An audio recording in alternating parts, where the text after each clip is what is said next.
Greetings and welcome to the new exhibit, Ye Men of Valour, the Allies of World War II.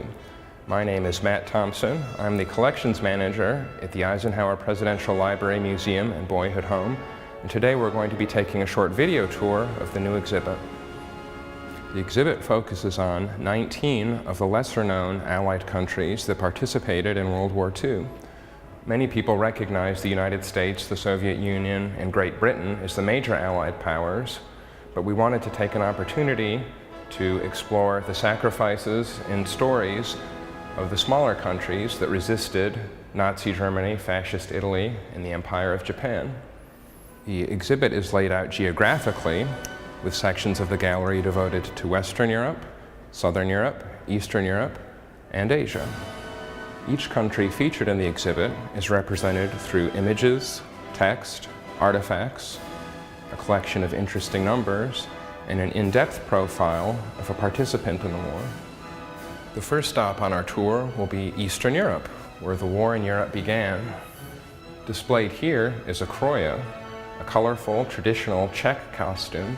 This particular garment was purchased by an American soldier stationed in Czechoslovakia after the war.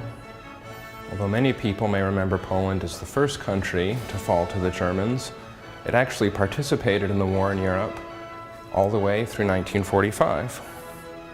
Some of Poland's many contributions included participating in the Italian campaign, liberating France and Holland, decrypting German Enigma messages, and fielding its own armies in Central Europe.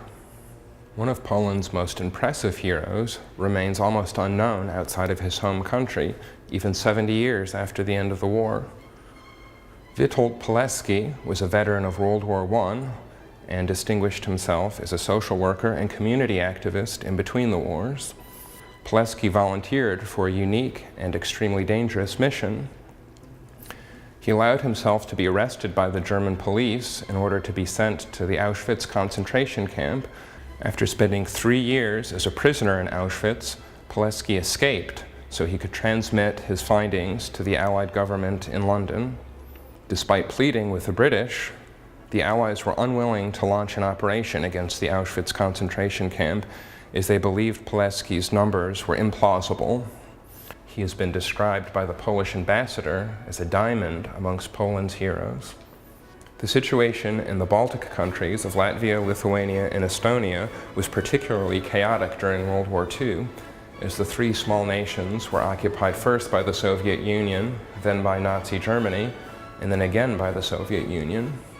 The difficult political situation in the Baltic countries can be seen in objects as mundane as a driver's license. Depending on which power was occupying the countries in a given year, these credentials might be issued in Russian, German, or in the native language. We now make our way to the portion of the exhibit dealing with the southern European countries, Yugoslavia, Albania, and Greece.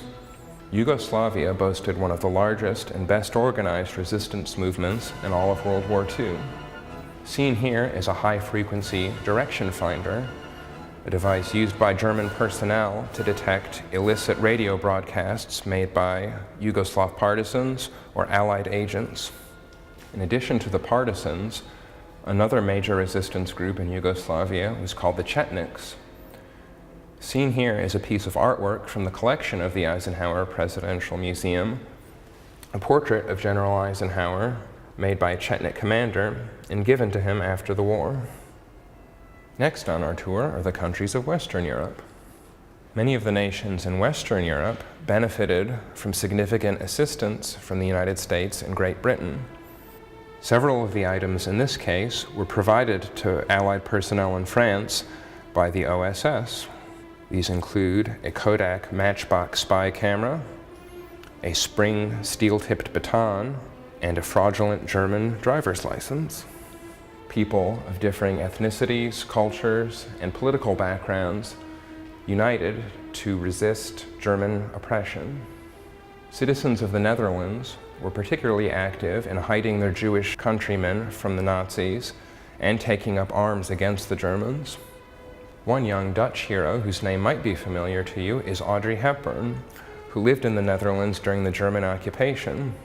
Audrey volunteered to carry secret messages back and forth for the Dutch underground and used her ballet training to host illicit performances to raise money for resistance activities.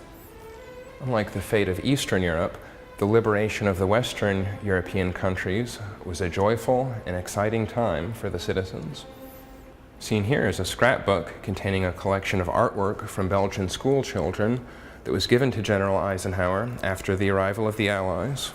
Now we'll move to the other side of the globe to learn about World War II in Asia.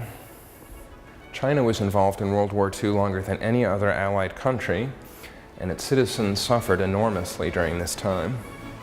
Although the Chinese people did most of the fighting against Japan on their own, they did receive help from other Allied powers. Seen here is a silk escape map produced by the OSS and issued to Allied pilots flying over China. The map is on loan to us from the CIA Museum and details escape routes from China into India. This concludes our video tour of the Ye Men of Valour exhibit. I hope you found it interesting and informative, and that you will come visit us in person. The Eisenhower Presidential Library Museum and Boys at Home, located in Abilene, Kansas, right off of Interstate 70, is open 362 days a year.